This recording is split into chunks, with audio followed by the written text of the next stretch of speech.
Hello good morning नमस्कार। एक बार फिर से आप सबका स्वागत है वाईफाई स्टडी स्टूडियोज़ पे which is a part of an academy. तो जैसे कि आपको मालूम है कि सुबह 8 बजे का जो टाइम स्लॉट होता है वहाँ पर हम लोग कोई भी एक बर्निंग इशू डिस्कस करते हैं। तो आज का जो टॉपिक है वो जुड़ा हुआ है WHO से, और WHO किस तरीके से यहाँ से कनेक्टेड है इंडिया, चाइना और USA से, इस पूरे टॉपिक के बारे में हम लोग डिस्कस करेंगे। सेशन को शुरू करने से पहले सबसे पहला काम क्या होता है, लिंक को कॉपी करो और इसको शेयर करना शुरू कर दीजिए। उसके बाद ये आपको पूरा टाइम स्लॉट यहाँ पे नज़र आ रहा है। सुबह 5 बजे क्विज होता है, इसके बाद 5:30 बजे रहता है आपका मैपिंग का सेक्शन, और इसकी जो प्लेलिस्ट है वो बन के तैयार हो चुकी है। आप चैनल पे एक बार विजिट करके उस प्लेलिस्ट को देख सकते हो। फिर होता है आपका 7 से 8 करंट अफेयर्स का क्लास। ये क्लास मंडे टू सैटरडे रहता है, और संडे के दिन हम लोग डिस्कस करते हैं MCQs को। तो पूरे वीक का रिविजन आपका यहाँ हो जाता है, और 8 बजे रहता है आपका बर्निंग इशू। चलिए सेशन की शुरुआत करते हैं। यहाँ पे सबसे पहला काम, लिंक को जरा कॉपी करके शेयर जरूर कर दीजिएगा, और पसंद आएगा तो लाइक भी कर दिया करो। कंजूसी काहे की करनी होती है। देखो अब यहाँ पे हुआ क्या, India to get lead role at WHO May month amid global COVID-19 crisis. देखो एक्चुअली हुआ क्या है, अभी पूरे वर्ल्ड में अगर देखा जाए जो पेंडेमिक है वो बड़ी तेजी से फैला हुआ है, यानी कि COVID-19 पूरे वर्ल्ड में बहुत तेजी से फैला हुआ है। चाहे हम USA की बात करें या छोटी से छोटी कंट्री की बात करें, लाइक केनिया की बात करें, या अफ्रीका में कोई भी कंट्री हो जाए, हर जगह पे अगर हम देखेंगे तो सब जगह पर आपको COVID-19 के केसेस बहुत ज़्यादा देखने को मिल रहा है। और ये माना जा रहा है WHO के द्वारा कि जो सबसे अच्छे एफर्ट्स किए गए हैं वो इंडिया के द्वारा किए गए। इंडिया ने लॉकडाउन को अच्छी तरीके से इम्पोज किया।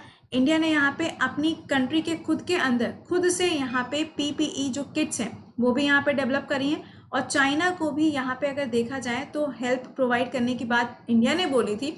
और मालदीव हो गया या UAE हो गया, हर जगह पे इंडिया का जो बोलबाला है वो बहुत ज़्यादा देखने को मिला इस COVID-19 के क्राइसिस के टाइम पे। तो WHO ने इंडिया की तारीफ करी थी। अब क्या होने जा रहा है, 22 को एक बैठक होने वाली है WHO के अंदर, यानी कि वर्ल्ड हेल्थ ऑर्गेनाइजेशन के अंदर। अगर हम इस बैठक की बात करते हैं ना, तो ये क्या है, वर्ल्ड हेल्थ असेंबली है। यानी कि WHO के अंदर जो असेंबली बनाई जाती है जिसमें काफ़ी सारे सदस्यों को चुना जाता है, उसका नेतृत्व करने का मौका मिलने जा रहा है इंडिया को। यानी इंडिया जो है वो WHO की जितनी भी कंट्रीज हैं उनको लीड करने जा रहा है। अब आप सोचेंगे यार अचानक से ऐसा कैसे हो गया, तो ये अचानक से कुछ भी नहीं हुआ है। काफ़ी टाइम से अगर देखा जाए तो इंडिया का जो परफॉर्मेंस है पूरे वर्ल्ड में काफ़ी अच्छे लेवल पर देखने को मिला। अब COVID-19 के टाइम पे जो इंडिया की कंडीशन है वो और ज़्यादा बेहतर तरीके से उभर के सामने आई है, जिसकी वजह से यहाँ पर ये अनाउंसमेंट जो है वो अप्रैल में ही कर दिया गया था। अब देखो, अगर हम लोग यहाँ पे हिंदुस्तान टाइम्स की न्यूज़ को कवर करते हुए देखें तो यहाँ पे बोला गया है कि 22 मई को जो बैठक है वो होने वाली है, एग्जीक्यूटिव बोर्ड्स की बैठक होगी, जिसमें पहली बार ऐसा होने जा रहा है कि इंडिया एज अ लीडर काम करने जा रहा है। और एज अ लीडर काम करेगा तो कौन सी कंट्री को रिप्लेस करेगा, यानी इससे पहले ये जो यहाँ पे आपको वर्ल्ड हेल्थ असेंबली नजर आ रही है ना, इसकी अध्यक्षता कौन से देश के द्वारा करी जा रही थी, जापान के द्वारा। तो आपसे एग्जाम में क्वेश्चन ये पूछा जा सकता है, वर्ल्ड हेल्थ असेंबली के अंदर अभी तक कौन सा देश है जो अध्यक्षता कर रहा था, जापान। इंडिया ने कौन सी कंट्री को रिप्लेस किया है, जापान को। तो इस तरीके से घुमा फिरा के भी सवाल एग्जाम में पूछा जा सकता है।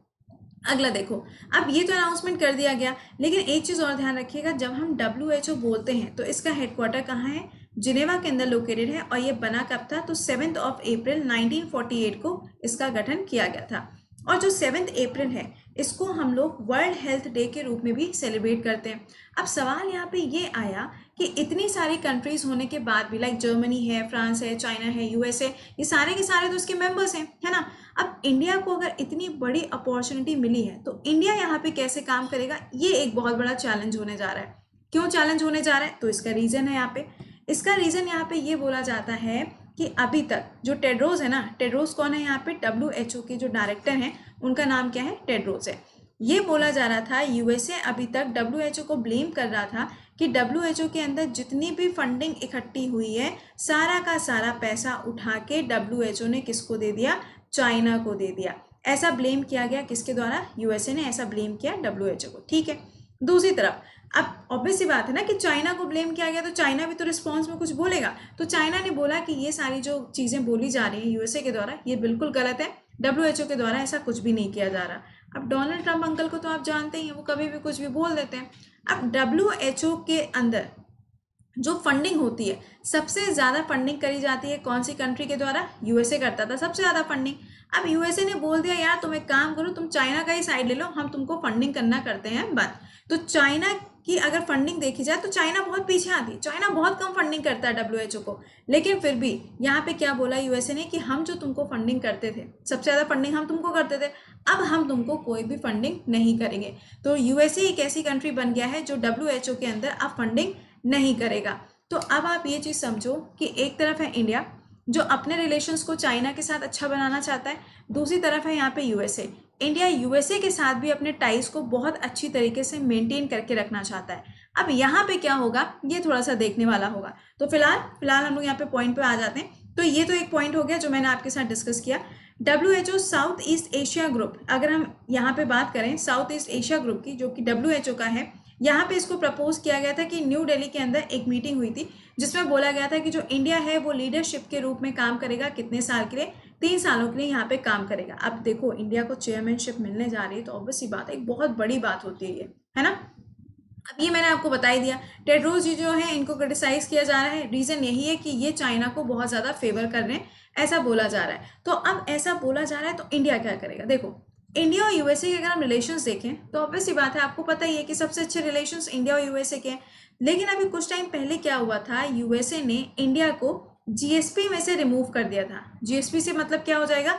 जनरलाइज्ड सिस्टम ऑफ प्रेफरेंसेस से रिमूव कर दिया था। अब अगर मैं आपसे पूछूं इसका मतलब क्या है तो ज़रा कमेंट सेक्शन में आप इसका मतलब लिख के मुझे बताइएगा।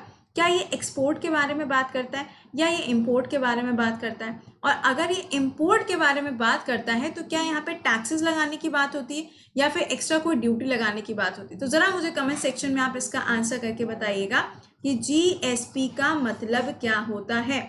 कुछ टाइम पहले यूएसए ने एक और अनाउंसमेंट किया, बोला गया कि इंडिया जो है वो अब डेवलपिंग कंट्री में नहीं आता, मतलब इंडिया इतना ज़्यादा ग्रो कर चुका है कि वो अब डेवलप्ड कंट्री के अंदर आता है। और अगर किसी भी कंट्री को डेवलप्ड की कैटेगरी के अंदर रख दिया जाता है तो उनको जो प्रेफरेंसेस दिए जाते हैं, जैसे कि मान लो उनको जो सब्सिडी मिलती है ना, सब्सिडी मिलेगी तो ऑब्वियस सी बात है कि उनको इंडिया को पैसा कम देना पड़ेगा। लेकिन अब इन्होंने बोल दिया कि इंडिया डेवलपिंग नहीं है, डेवलप्ड कंट्री है, तो इंडिया को यहाँ पे सब्सिडी वगैरह भी मिलना बंद हो जाएंगी। तो एक ये बहुत बड़ा यहाँ पे यूएसए ने स्टेप ले लिया।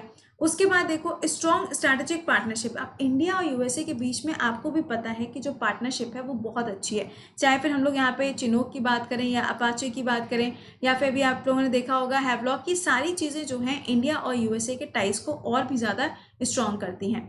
अभी कुछ टाइम पहले लेमुआ नाम का जो एक्ट है वो भी यहाँ पे बात हुई थी कि इसको भी साइन किया जाएगा। काटसा एक्ट को भी फॉलो करने के लिए बोला जाता है कि इंडिया जो है वो काटसा एक्ट को फॉलो करे। इसके अंदर क्या बोला गया है कि कोई भी कंट्री, एनी कंट्री, कोई भी कंट्री रशिया और ईरान के साथ किसी भी तरीके का व्यापार नहीं करेगी। लेकिन देखो इंडिया को तो यहाँ पे ग्लोबल लेवल पर अगर देखा जाए तो जियो पॉलिटिकल टाइज बना के काम करना ही पड़ेगा, ऑब्वियस सी बात है। क्योंकि अब इंडिया यूएसए का अगर साथ देगा, रशिया का साथ ना दे तो ऐसा तो चल नहीं पाएगा। इंडिया अगर चाइना का साथ नहीं देगा तो भी नहीं चल पाएगा। तो यहाँ पे बस हमें ये देखना है कि इतनी सारी चीज़ें होने के बाद भी इंडिया का क्या स्टेप होगा, ये थोड़ा सा देखने वाला होगा। ये तो हमने इंडिया यूएसए बात कर ली। अब इंडिया चाइना की बात करें तो इंडिया चाइना के पार्ट पे देखो एससीओ, इसके अंदर भी इंडिया है चाइना है। ब्रिक्स, इसमें भी आपको इंडिया मिलेगा चाइना मिलेगा। बेसिक, इसमें भी आपको चाइना मिलेगा और इंडिया मिलेगा। तो ये 3 आपको ऐसे ग्रुप नजर आ रहे हैं जहाँ पे इंडिया और चाइना दोनों ही इन्वॉल्व है। तो अब ऑब्वियस हो जाता है कि अगर इतने सारे ग्रुप हैं जहाँ पे दोनों ही कंट्री साथ में मिलकर काम करती हैं तो इन दोनों के जो रिश्ते हैं उसमें खटास तो नहीं आनी चाहिए। अब आपको मालूम है एक चीज़ और, अभी नाकुला जो दर्रा है, नाकुला जो पास है, वहाँ पे भी विवाद हो गया था। दोनों देशों की जो सेनाएं थी वो आमने सामने आ गई थी। फिर अगर आप देखें उत्तराखंड और नेपाल वाला बॉर्डर, अब नेपाल को जो सपोर्ट है वो चाइना का मिला हुआ है ना। और उत्तराखंड की बात करो तो यहाँ नेपाल और इंडिया के बीच में जो काला पानी नाम की जगह है उसको लेके बहुत ज़्यादा विवाद था। अब जो लिपू लेक एक पास बनाया गया ना, जो पास है लिपू लेक जो पास है वहाँ से एक रोड बनाई गई है कैलाश मानसरोवर तक के लिए, तो इसके ऊपर भी नेपाल ने क्वेश्चनिंग करना शुरू कर दी। वो बात अलग है कि अब नेपाल ने कह दिया हमें कोई दिक्कत नहीं है, आप जा सकते हैं, बिल्कुल जा सकते हैं। लेकिन पहले नेपाल ने भी इसके ऊपर अपनी आवाज़ उठाना शुरू किया था। तो अब यही चीज़ है कि जियो पॉलिटिकल टाइज कैसे यहाँ पे मेंटेन हो पाएंगे ये हमें देखना है। और यहाँ पे सबसे इंपॉर्टेंट चीज़ बस ये याद रखना, इंडिया और चाइना के बीच में जो एक्सरसाइज होती है that is hand in hand. India और यूएसए के बीच में जो एक्सरसाइज होती है वो है टाइगर ट्राइम। काफ़ी इंपॉर्टेंट ये एक्सरसाइजेज हैं, क्योंकि अगर यहाँ पे इंटरनेशनल रिलेशंस पूछे जाएंगे तो आपसे एक्सरसाइज भी एग्जाम में पूछी जा सकती है, वन लाइनर में तो एक्सरसाइज पूछी जा सकती है। ठीक है, अगला देखो, आरसीईपी की बात करो। China try to trick on India in order to get the access to the Indian market. इसमें क्या हुआ था, आरसीईपी की अगर हम बात करें तो ये क्या होता है, यहाँ पर फ्री ट्रेड एग्रीमेंट है। आसियान के अंदर अगर देखा जाए तो टोटल कितने देश आते हैं, 10 आते हैं। आरसीईपी के अंदर अब कितने देश आते हैं, 15 ही सिर्फ देश आते हैं, क्योंकि इंडिया ने इसको साइन नहीं किया है। अब प्रॉब्लम यहाँ पे ये हुई, चाइना ने बोला कि इंडिया जो है वो अपना मार्केट हमारे प्रोडक्ट के लिए खोल दे और हम क्या करेंगे, वहां पे आके सस्ते दामों में चीजों को बेचेंगे। अब भाई इंडिया ऐसा क्यों करे, इंडिया अगर ऐसा करेगा तो लॉस किसका है, इंडिया का होगा। तो इंडिया ने इस वाले पॉइंट पे आके आरसीईपी को साइन नहीं किया और इसमें अब कितने मेंबर हैं, 15। इंडिया इसका हिस्सा नहीं है। तो अब डिप्लोमेटिक टाइज को भी मेंटेन करना है, सॉफ्ट पावर को भी मेंटेन करना है। तो इन सारी चीजों के साथ जब इंडिया यहाँ पे 22 तारीख को इसकी अध्यक्षता करने वाला है तो इसका आउटकम क्या निकलेगा वो हम लोग अच्छी तरीके से डिस्कस करेंगे। इसी तरीके से अलग से बर्निंग इशू की तरीके से हमें उसे डिस्कस करना है। ठीक है, तो आई होप कि आपको ये सारे पॉइंट समझ में आ गए होंगे। अब अगर सेशन अच्छा लगा करो तो डेफिनेटली लाइक और शेयर तो कर ही दिया करो, है ना। अब देखो, कोविड-19 के टाइम पे मैंने आपको ये चीज़ बताई थी कि इंडिया और यूएस के जो रिलेशंस हैं वो ख़राब होते चले जा रहे हैं। यूएसए बोल रहा है कि हमारे यहाँ पे इतने सारे केसेस हो रहे हैं, उसके बाद भी डब्ल्यूएचओ हमारे ऊपर ध्यान नहीं दे रहा है। अब यहाँ पे ध्यान नहीं दे रहा है, चलो ये बात एक अलग हो गई। दूसरी चीज़ देखो, यहाँ पे एक और है, ताइवान का केस चल रहा है। हो क्या रहा है यहाँ पे, ताइवान को अलग से एक देश का दर्जा देने की बात बोली जा रही है।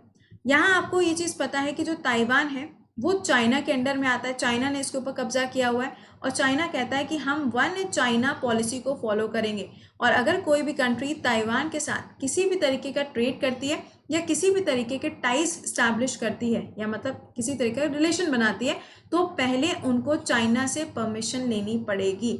अब यहाँ पे मुद्दा यही उठा है कि जो डब्ल्यूएचओ की जो मीटिंग होने वाली है, क्या वहाँ पे ताइवान को अलग से एक देश का दर्जा मिलेगा कि नहीं मिलेगा, एक ये भी बहुत बड़ा सवाल आपको मिलने वाला है। तो वन चाइना पॉलिसी यहाँ पे चाइना फॉलो करता है, किसके लिए, ताइवान के लिए। तो ये चीज़ें आपको मैंने बता दी हैं। अब हमें करना क्या है, 22 तारीख को देखते हैं यहाँ पे कि इसका आउटकम क्या निकलेगा, फिर वो भी हम लोग डिस्कस करेंगे। ठीक है, अब इसके अलावा देखो, अभी 9:30 बजे वाईफाई का जो मेन चैनल है ना, वाईफाई स्टडी का जो मेन चैनल है, वहाँ पे आपको एक क्लास मिलने वाला है। अभी लाइव सेशन रहेगा 9:30 बजे। कॉन्स्टिट्यूशनल बॉडीज पढ़ने वाले हैं, संवैधानिक इकाई के बारे में हम लोग पढ़ेंगे, तो मुझे ज्वाइन करना अभी वहाँ पे सेशन में मत भूलना। लेकिन उससे पहले 7 बजे का तो क्लास हो ही गया। कल कौन सा दिन है, कल है संडे। तो संडे को हम लोग डिस्कस करने वाले हैं क्या, पूरे वीक के एमसीक्यूज। और आज ही यानी कि सैटरडे को ही शाम को 4 बजे भी आपको same channel wifi study studios पे ही आपको एक क्लास मिलने वाला है शाम को 4 बजे। टेलीग्राम पे जुड़ जाना भाई, करंट अफेयर्स बाय कृति के नाम से, ताकि आपको सारे क्लासेस का नोटिफिकेशन टाइमली मिलता रहे। अब देखो, आप में से जितने भी ऐसे लोग हैं जिन्होंने अभी तक अनअकैडमी पे जीएस के बैच को ज्वाइन नहीं किया है, जो एक फाउंडेशन बैच चल रहा है जिसमें शुरुआत मैंने ज्योग्राफी से करी है, अभी भी आपके पास मौका है, आप इस बैच को ज्वाइन कर सकते हो। करना क्या है, अनअकैडमी पे जाना है, एसएससी की कैटेगरी में जाना है और वहाँ पे आपको एक कोर्स मिल जाएगा। इन केस आपको कोर्स नहीं दिखाई देता है तो एसएससी की कैटेगरी में जाइएगा, ऊपर सर्च का ऑप्शन होता है, मेरा नाम सर्च करिएगा, वहाँ पे आपको एक कोर्स नज़र आ जाएगा। जब आप ये कोर्स अवेल करोगे तो आपको जीएस में सारे सब्जेक्ट्स मिल जाएंगे, जैसे कि ज्योग्राफी से शुरू कर रहे हैं हम, फिर पॉलिटी पढ़ाएंगे, फिर इकोनॉमिक्स पढ़ाएंगे, हिस्ट्री पढ़ाएंगे, ये सारे के सारे सब्जेक्ट्स यहाँ पे कवर होंगे। और इसके साथ में बोनस में क्या मिलेगा, मैथ्स, इंग्लिश और रीजनिंग, ये आपको फ्री में मिलेगा इस बैच के अंदर। बस याद क्या रखना है, इसमें कोड क्या यूज़ करोगे, कोड विल बी प्रतिटे। ठीक है, तो चलो मिलते हैं अभी आप लोगों से 9:30 बजे, और उसके बाद आप लोगों से मुलाकात होगी शाम को 4 बजे। कौन से चैनल पे, वाईफाई स्टडी स्टूडियोज पे। तब तक के लिए खुश रहिए, मुस्कुराते रहिए, bye bye and take care.